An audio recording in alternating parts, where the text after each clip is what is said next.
I can't see what this is giving me.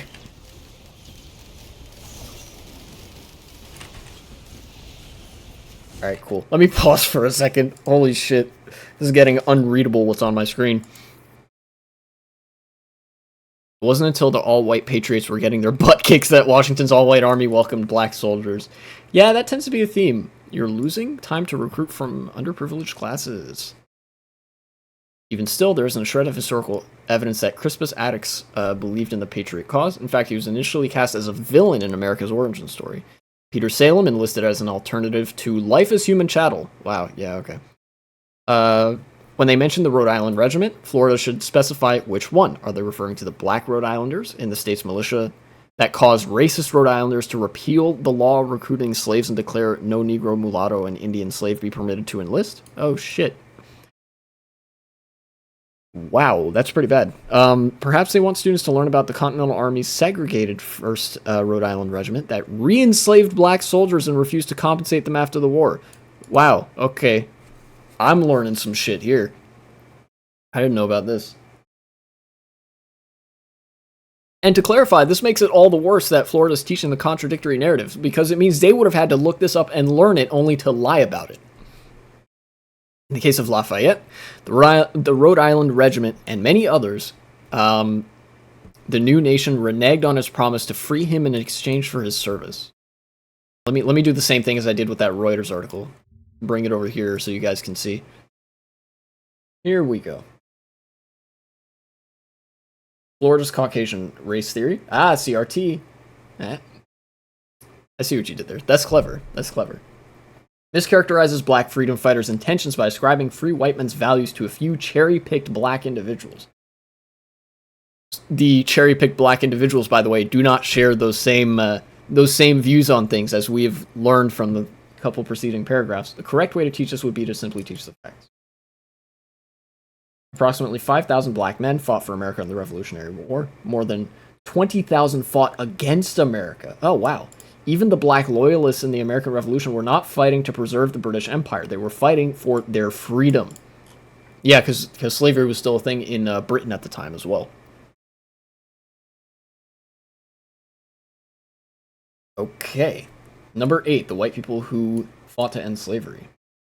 Florida's White History Mandate. The standards will supposedly teach students about the, quote, political figures who strove to abolish the institution of slavery, such as Abraham Lincoln. Florida also requires its educators to explain, quote, the desire of the Continental Congress to end the importation of slaves. George Washington is listed as a key figure in the quest to end slavery. That last bit is blatantly false, and I'm willing to bet that, well, and I know that there are some asterisks, some pretty big asterisks to the first couple as well. Why it's wrong. George Washington never freed an enslaved person a day in his life. Yep. That's right, and that's also horrible. While he said things about slavery and wrote some down on paper, Washington never proposed a single piece of legislation, an executive order, or a declaration that even sought to abolish slavery. He characterized the whipping of a woman he owned as, quote, very proper. Okay. And hunted Ona Judge, a woman who escaped his forced labor camp at Mount Vernon. Until the day he died? He died owning 317 enslaved people. I knew that last part. I learned about that last part. Not the exact number, but that he owned a lot of people.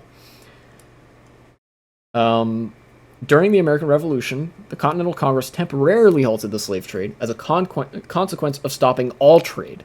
Had they desired to end the human trafficking industry, they could have. They did not. The Lincoln thing is easy. My paramount object in the struggle is to save the Union. Oh, this quote. And it is not either to save or destroy slavery. If I could save the Union without freeing any slave, I would do it. If I could save it by freeing all the slaves, if I could... Yeah, we know the quote, I think. Anybody who's familiar with, like, lost causers and shit knows this quote. Yeah. Although it is certainly the case that as the war went on, abolition became like a chief political aim in the Civil War. And Lincoln's initial proposal, I think, for ending slavery had to do with a gradualist approach with compensation to the slave owners. I've actually talked about why that's so unrealistic as to be impossible, and why civil war was basically inevitable over the topic of slavery, and that even if nobody outright said that they wanted to abolish or keep slavery. That's all that was ever talked about, etc. But yeah, this is also generally correct to sort of debunk the notion that like there were any altruistic motives regarding the end of slavery on the part of like big political figures. But black people owned slaves too. Damn, that doesn't make slavery good.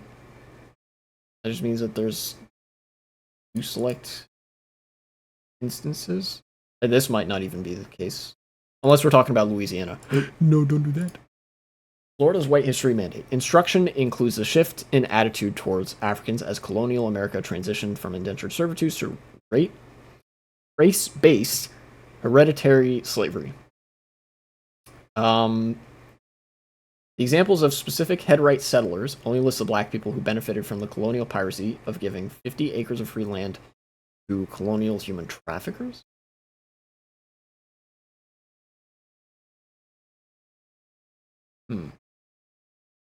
Only lists the black people who benefit. Oh, so, okay, I think I get it.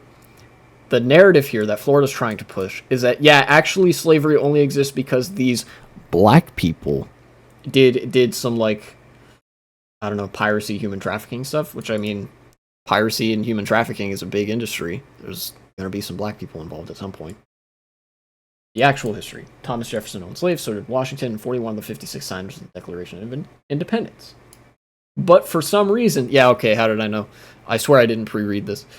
Some reason, the Florida Department of Education only lists black people as slave owners. In 1830, 3,777 free black people enslaved almost 13,000 black people.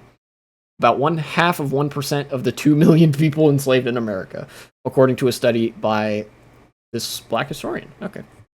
Even in these cases, Woodson notes, census records show that the majority of the Negro owners of slaves were such from the point of view of philanthropy. In many instances, the husband purchased the wife or vice versa. Slaves of Negroes were in some cases the children of a free father who had purchased his wife. If he did not thereafter emancipate the mother, as so many such husbands failed to do, his own children were born his slaves and were thus reported. Okay, so it's basically like a philanthropic venture on some part of free black people to like buy other black people out of other situations of slavery and either free them or have them live in functional freedom and shit like that. Either way, yeah, 0.5% of slavery was actually any of this. Head rights was a policy that awarded 50 free acres of stolen land to unskilled settlers for each person they brought to the British colonies. The government handouts were one of many white, quote, privileges. Literal white privileges, that's kind of funny, in a morbid way, that English colonizers used to build generational wealth by trafficking black bodies. Florida's curriculum guide, however, only names black people as specific head right settlers. Yeah, okay, so it was like homesteading, where it's like, oh, 40 acres and a mule, except actually 50 acres and slaves. And then they only list black people as doing it, even though the vast majority of them would have been white. 6. Negro conservatives. Oh boy. Florida's White History Mandate. Black conservatives Thomas Sowell and Shelby Steele are listed as political figures who shaped the modern civil rights efforts. No! Thomas Howell, a black conservative economist, and Shelby Steele, a conservative academic and columnist, are not politicians. They're not political figures and have never held elected office. Aside from echoing and co-signing the talking points and values of white conservatives, they have no significant following or impact or even leadership roles in black-led organizations or institutions. Basically, they are the Candace Owens of their time, except less notable. They just stood and like signed the paper to say like, yeah, they have a black friend, by the way, so they're actually not racist for saying that black people need to live separately from white people. There's nothing wrong with acknowledging the existence of differing opinions, even when they represent a tiny sliver of actual black people. Yeah, and in fact, I actually agree with this insofar as it would potentially present an ideological defense against figures like Candace Owens, who abuse their status as a member of marginalized groups to advocate for the oppression of those same marginalized groups. But if the state of Florida wants to paint Steele and Sowell as representatives of black thought, then they must acknowledge that Klansmen, segregationists, and white supremacists were representing a much larger coalition of racist white people who wanted to withhold black people's God-given rights. Yeah. 5. But slavery existed in every society. No, it didn't. By the way. I mean, obviously there's different versions of this argument, but the one you hear most often is regarding the Civil War. Almost every other country had abolished slavery at the time that the United States was fighting the Civil War. I think the only exceptions would have been Cuba and Brazil.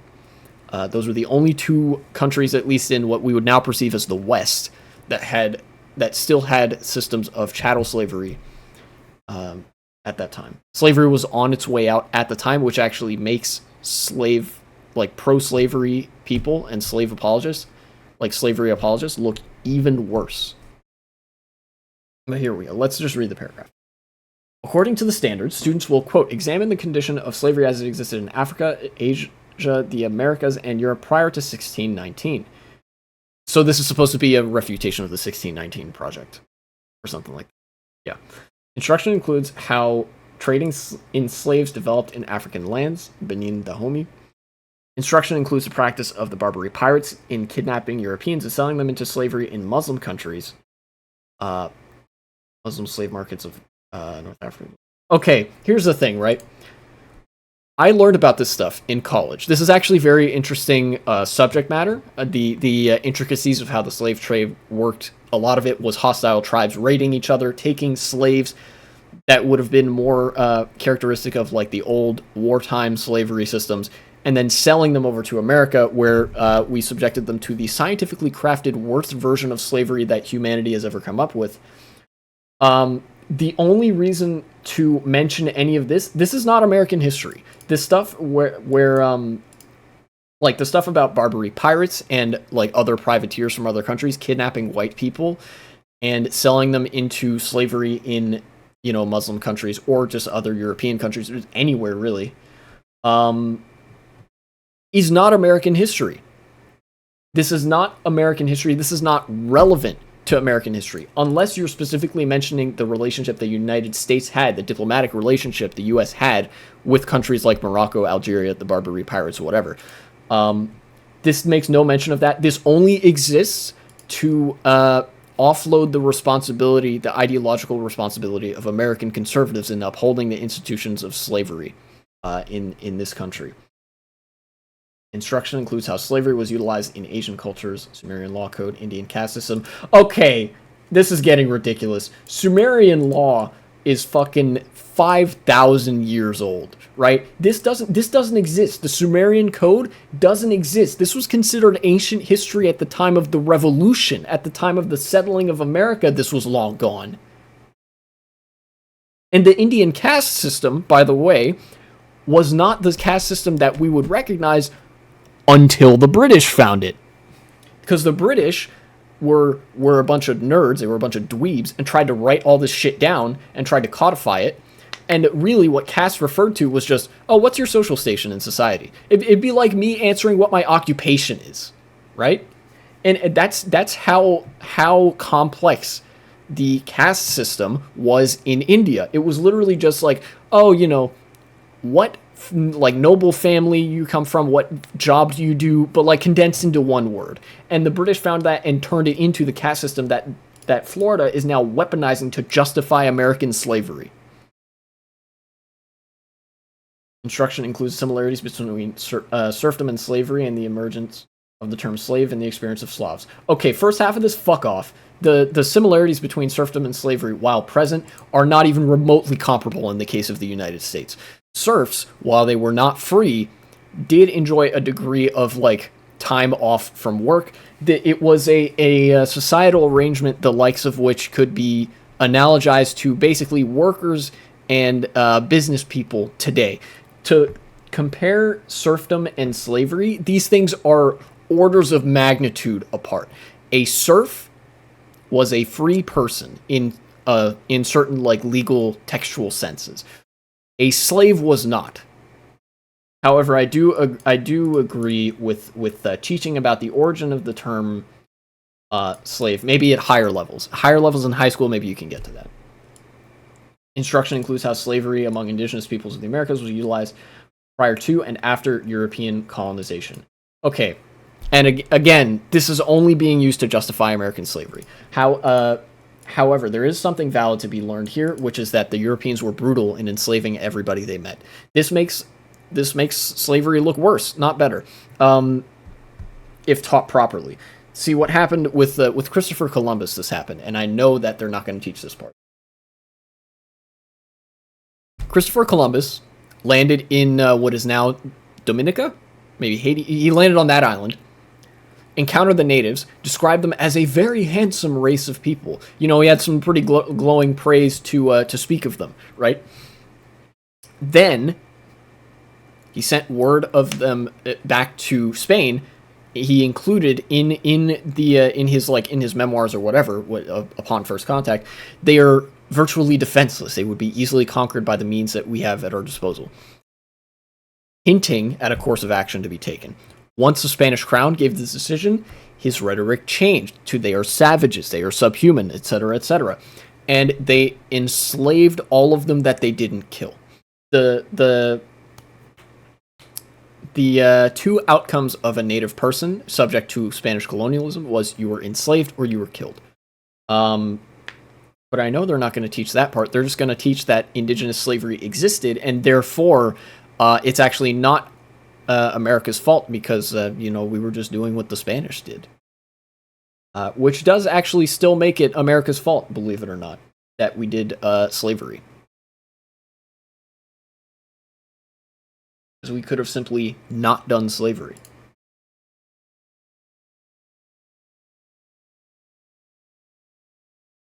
Prior to and after. Okay, this one's bullshit because when slavery ended, slavery ended. I mean, it technically hasn't ended. You could argue 13th Amendment, prison labor, whatever.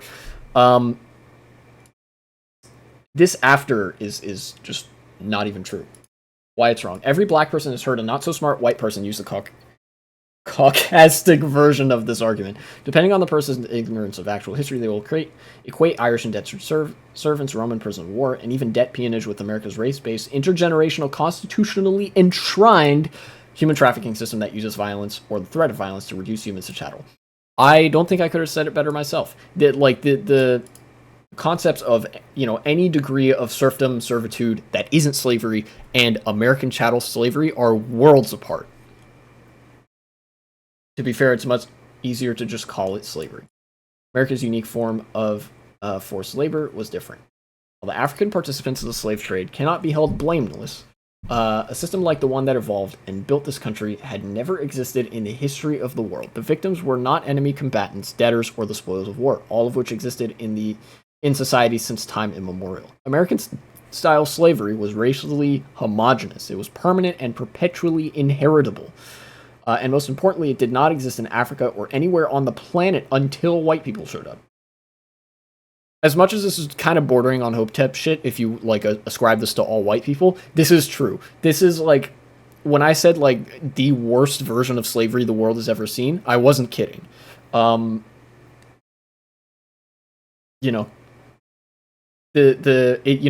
the early stages of the slave trade, the transatlantic slave trade and whatever, did involve the purchase or raiding of people who were considered enemy combatants or debtors or whatever. People who were already enslaved in the African tribes that colonizers would have done business with.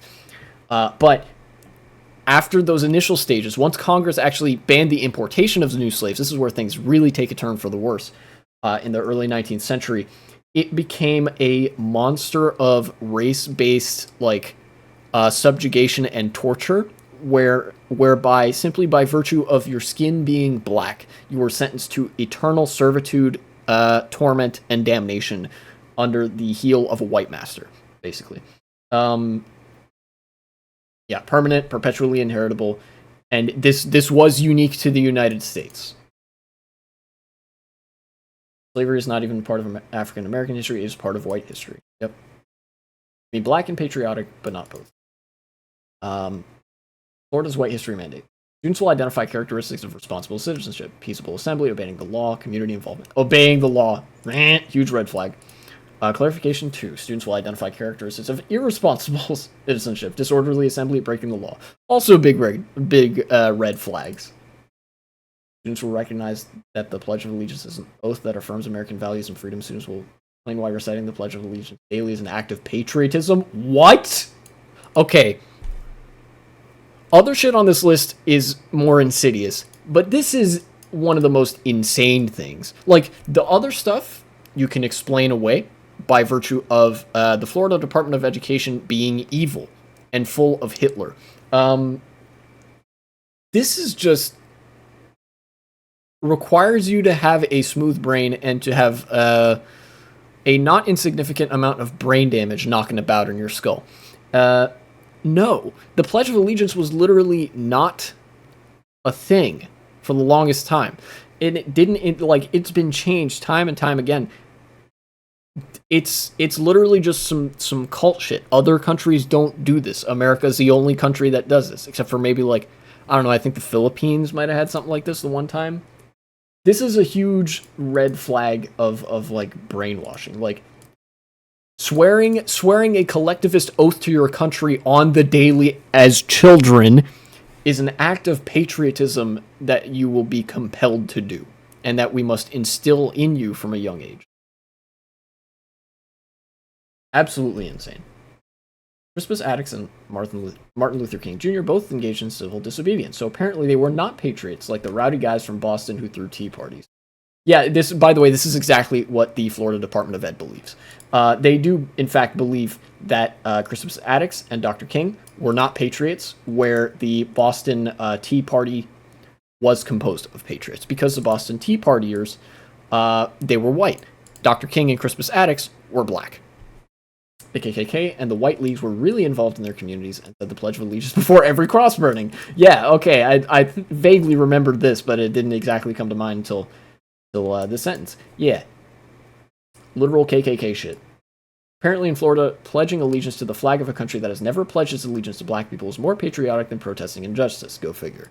Yeah, I mean, especially considering that Ron DeSantis has been compelled by law to provide a definition of woke, provided the definition that, well, most people who speak black vernacular English use, and then said, and that's a bad thing. I mean, I think we wouldn't have really expected anything else. Number 3. There's a lot missing. Okay. From the mandate. While it is impossible to teach all of black history, perhaps the most significant thing about Florida's guidelines is the stuff that is intentionally left out. There's nothing about redlining and how its residual effects still shape the lives of African Americans. There are 8 mentions of race riots, but only 3 massacres and a single lynching. Ooh, big. This is like a landmine of red. Never mind a red flag. I learned about redlining in high school, and I went to school in the South. I'm in Virginia. We didn't learn about the race riots, which makes the previous state of Florida education a little bit more progressive than I might give it credit for. But massacres and lynchings, we absolutely learned about. And that's even with a severely flawed white bias education system. Floridians will not learn about segregation and Jim Crow when they reach the 8th grade. Even then, those government-backed regulations are only taught as a policy that black people overcame, not something that still impacts the country today. Wow. No notes. The Republicans are evil and want to kill black people. The word racism appears once. The phrase white supremacy or any of its variation does not appear in the entire guide. Go figure. To be fair, on one level, to some degree, every education system in the U.S. Suffers from this, which means they're all shit. I don't remember hearing the words white supremacy mentioned in reference to systemically white supremacist policies. However, there is no excuse for the racism one. And when I say no excuse, this is still really fucking flimsy excuse if there ever was one, right? I think this should be taught in every school ever. In America, that is. But this is just blatant erasure. Why it's wrong. Oh boy. Buckle up, guys. We still got a couple of them left. While Florida wants kids to learn how black people benefited from being enslaved, there is no benchmark that requires students to examine how every white person benefited from living in an economy built on free labor. That's kind of nuts that they're not even going to allude to how... Like, you have to intentionally be trying to avoid explaining this to not mention it, right? Because it is inherent to a system of racialized slavery that the people benefiting from that system would be the people whose race would not get them enslaved.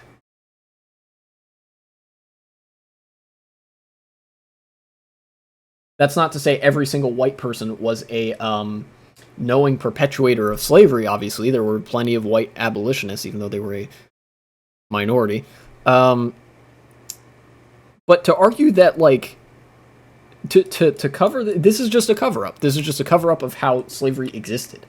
The curriculum includes a little about the slave trade without mentioning the thousands of Africans who were stolen and kidnapped without the help of Africans. Teaches how, quote, African men, both enslaved and free, participated in the Continental Army. No, no, absolutely not. But not the majority of black soldiers in the American Revolution sided with the British. Okay, as a generalization, this is actually false, because you would have to really, really try to go find examples like this. You know, even though you could analyze that statement and say, well, there is at least a handful of black men that did, so it's technically true. By function of it being a generalization, the implication is that it would have been a prevalent occurrence, which it was not in any way, shape, or form. Except for in the British Army, where a lot of them served, because they were fighting for the promise of freedom. This is a lie. This is a lie without being 100% false, but it's a lie nonetheless. More than one benchmark requires students to learn about, quote, Judeo-Christian values and Christianity's impact on American society. Wow. Okay. Why don't you just put 1488 in the goddamn curriculum at this point, or 1350? Why don't you just fucking do that? Like, really? And only list black Christian churches, even though scholars estimate that as many as 30% of enslaved Africans practiced Islam. The omission leaves students unaware that many of their religious traditions have roots in Africa and the Caribbean, including the ring shout, gospel music, and 4 of the 10 largest Christian denominations in the U.S. I didn't know that. Well, I did know the part about there being religious traditions in the black community that have roots in the Caribbean and in Africa, just by virtue of, like, I mean, that's kind of how culture works. But I didn't know about that stuff. I didn't know about the denominations, of course. They don't have to tell students that Thomas Jefferson was a racist, but it is malpractice to omit that the same man who wrote all men are created equal also noted that the blacks are inferior to the whites in the endowments of both body and mind. Wow, okay.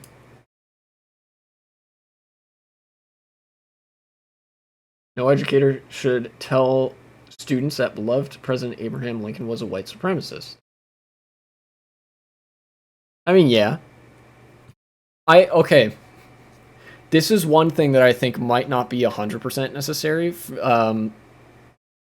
at least up to, like, 7th grade or 8th grade. Once you get to high school, I think it's necessary to introduce some of the complexities that, yes, Abraham Lincoln was, in fact, a white supremacist who was against slavery. Watch Atonche's videos if you want to learn more about that. But, you know, the whole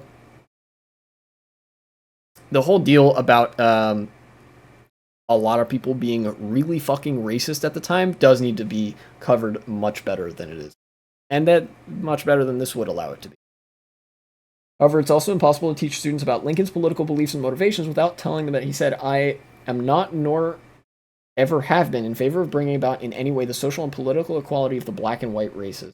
There must be the position of superior and inferior, and I, as much as any other man, am in favor of having the superior position assigned to the white race.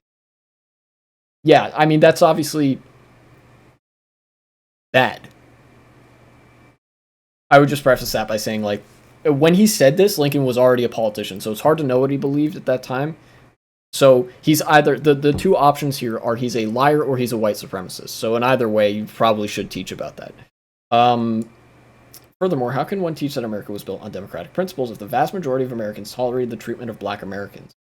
Either they were lying when they pledged their allegiance to a republic with liberty and justice for all, or they believed black people were justifiably excluded from these values. Racism and white supremacy are the only explanations. I think that's very well put. 2. Where are all the white people? Florida's White History Man. Aside from evaluating the, quote, opposition of Southern whites to Reconstruction, here's every mention of white people in the entire curriculum guide. Oh, shit. Instruction includes how collaboration of free blacks, whites, churches, and organizations assisted in the Underground Railroad. This is a stretch. This is a pretty big stretch. On the part of the Florida Department of Ed. Instruction includes how whites who supported Reconstruction policies for blacks after the Civil War were targeted.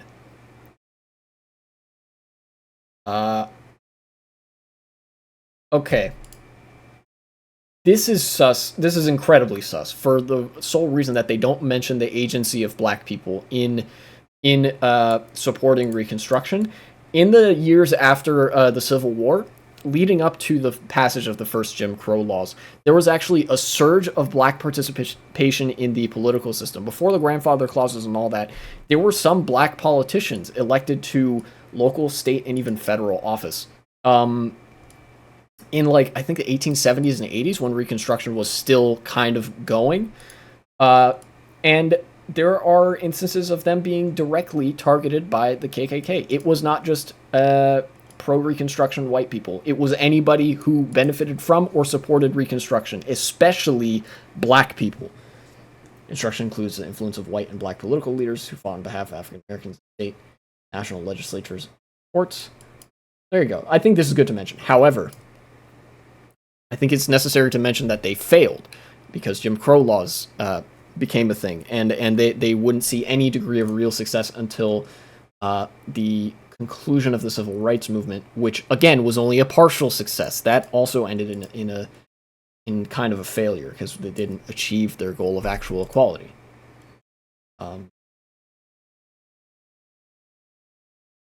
Assess the building of coalition between African Americans, whites, and other groups in achieving integration of whites. Again, like I said, this mission was not successful, and also this is leaving out the whole KKK bit. Why it's wrong. The entire curriculum perpetuates a misbegotten ahistorical narrative that most white people were interested in freedom, liberty, and justice for black people. That is not a myth, it is a lie.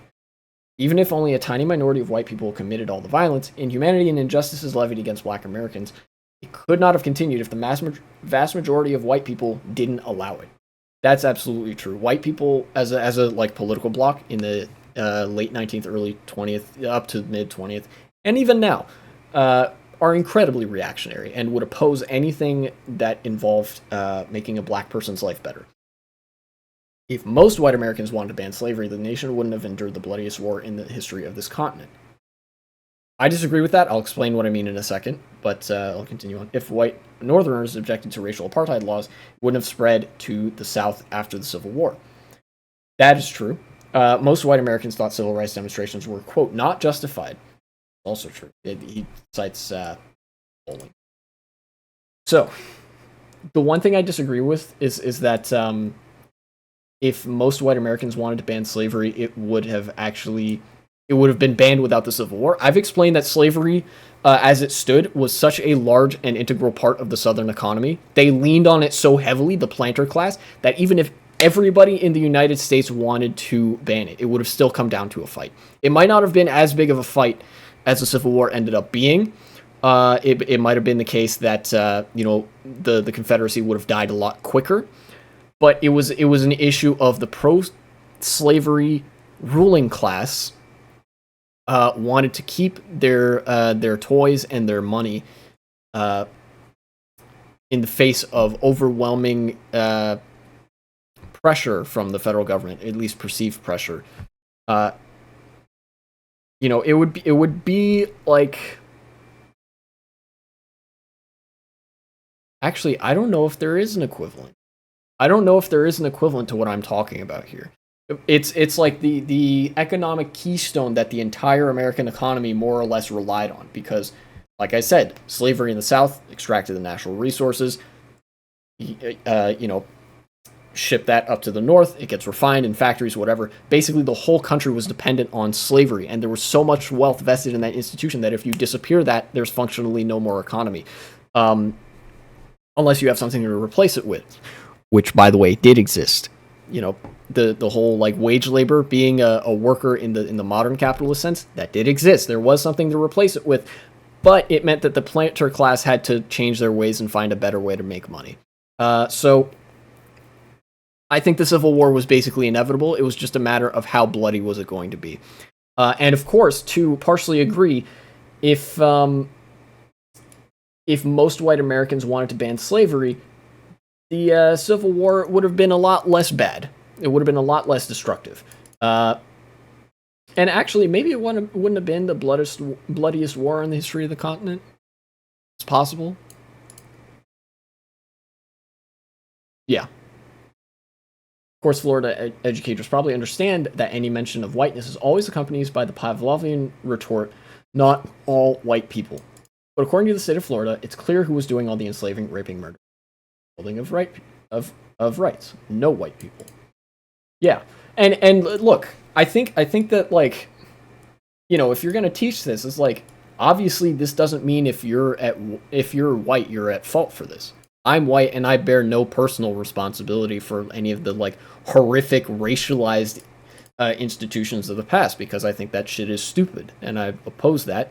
And if I were to act on the matter today, I would act in opposition to those institutions. In fact, in the forms that they still exist, I would vote and do phone banking, whatever political action based on my beliefs now about, racial equality. The problem is the institution of whiteness, or rather the like academic concept of whiteness that means like the sort of social hierarchy that puts white people at the top or whatever. This basically mentioning whiteness as an acknowledgement of systemic racism. And of course, this retort, in the hands of a well-meaning person, is meant to distinguish between systemic and interpersonal racism. But in the hands of Florida, it's basically just like, by the way, everybody who did these atrocities is not guilty of the atrocities they committed. But yeah, according to this guy, it looks like they're just skipping that step and being like, white people actually weren't at fault at all. It was all the black people. And number one, it makes white people uncomfortable. White history mandate. No history course can teach everything. The African American history strand is just one of 11 strands, making up about 9.2% of the entire social studies curriculum. There's a civic strand, a world history strand, psychology, financial history, and even Holocaust education. Why it's wrong. In 2019, Florida's public schools were 37.4% white, 37.4% Hispanic. Wow. 21.2% black. That's surprisingly diverse. Not only are non-white taxpayers funding a disproportionately white version of history, but they are paying to whitewash their own. Meanwhile, white Floridians who want to learn more about their history and culture can take an advanced placement course in European history, German language and culture, French language and culture, Italian, or U.S. history. Even those not necessarily interested in white history can enroll in the AP Chinese language and culture, Spanish language and culture, Spanish literature and culture, and Japanese language and culture. That's a mouthful. AP African American Studies is banned in Florida, partly because it makes white people uncomfortable. Florida's Stop Woke Act prohibits classroom instruction that makes white people, quote, feel guilt, anguish, or other forms of psychological distress because actions in which the individual played no part committed in the past by other members of the same race. Man, if you feel that way when you learn about slavery, that's a you problem. Kind of a skill issue, gonna be honest. And that's the entire point, yeah. Like the legislation, the new curriculum standards are for white people. Everyone except white people believes that increased public attention to the history of racism is good for society, while 62% of black people and 58% of Hispanics want schools to teach children about the ongoing effects of slavery and racism. Most white people don't. Big shocker. Wow. How history is taught in schools has always given black people anguish and psychological distress. White people are perfectly comfortable with black people's discomfort. Yeah. In fact, I would argue that, like, these feelings anguish and psychological distress is necessary when you're learning about institutions that inspire those feelings. I feel like, look, I feel uncomfortable sometimes when I learn about slavery, when I learn about all the like horrible shit that has come before me, but not as a product of anything that I did. Like I understand that in the grand scheme of these things, I'm morally blameless. I had nothing to do with that, right? I'm not slave merchant guy, whatever. But it does make me want to change those things and whatever they have left behind, whatever scars they've left behind, right? And like this guy says, that's the point. Maybe white people are too comfortable with their kids learning a whitewashed version of history. I can't imagine the discomfort of being forced to swallow the history of people who oppressed their ancestors. You're right, I can't imagine it.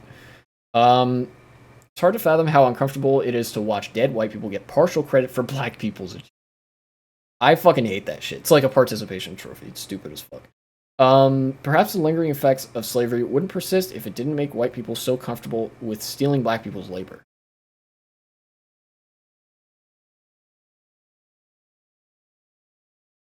Yes, I agree. America was comfortable with segregation and Jim Crow. Then again, if inequality made white people feel guilt, anguish, blah blah blah, the entire American education wouldn't be so unequal. Little typo there. But considering their ignorance of actual history, white people's hubristic insistence on how our history should be taught is as remarkable as their continued comfort with 4 centuries of intentional pro-white propaganda. In many ways, the arrogance of racism really is impressive. And again, not all white people are racist. Yeah. They may have simply developed skills that in some instances can be applied for their personal benefit. Fucking got him, dude. But yeah, no, I agree. Like, look, even if you're a well-meaning white person, I think that it would be safe to say, yeah, just leave the black history to historians that specialize in black history. I don't want to say to black people because that's racist. To assume that every black person knows comprehensively about black history, how to build a curriculum like that, whatever. But, you know, it's not, none of this white savior shit. You know, that's not warranted. So anyways, that's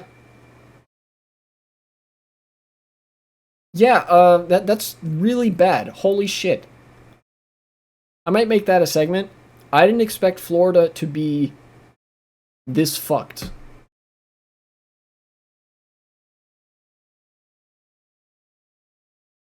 Also, when I said slavery was good actually wasn't the worst part.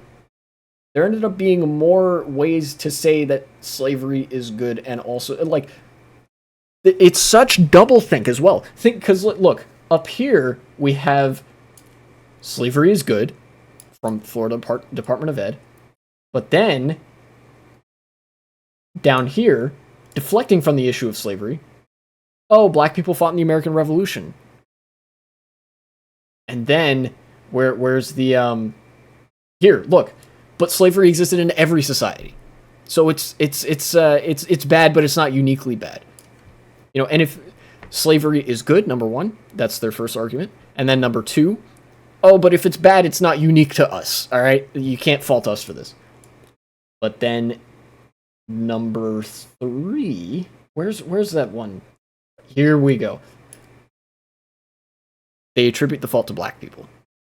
So the first step of this propaganda is to say, I mean, they get the steps kind of out of order, but like, oh, slavery wasn't so bad. I mean, like, everybody was doing it.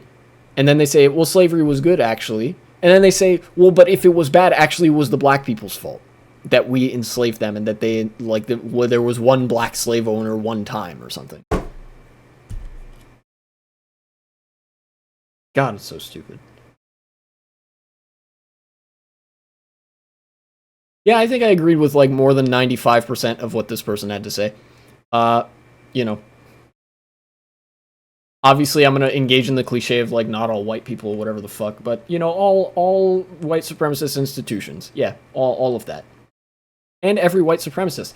I would say that every white conservative deserves to feel this guilt at a personal level, because they, in the current day, perpetuate the legacy of the institutions that have subjected black people to some of the worst horrors that history has ever seen.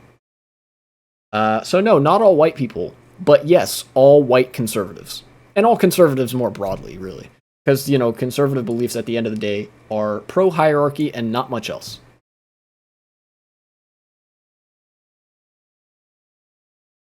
Anyways, cut the segment there. I'm going to get back to Risk of Rain, finishing up the game that I promised I would play today, and then I'll end stream.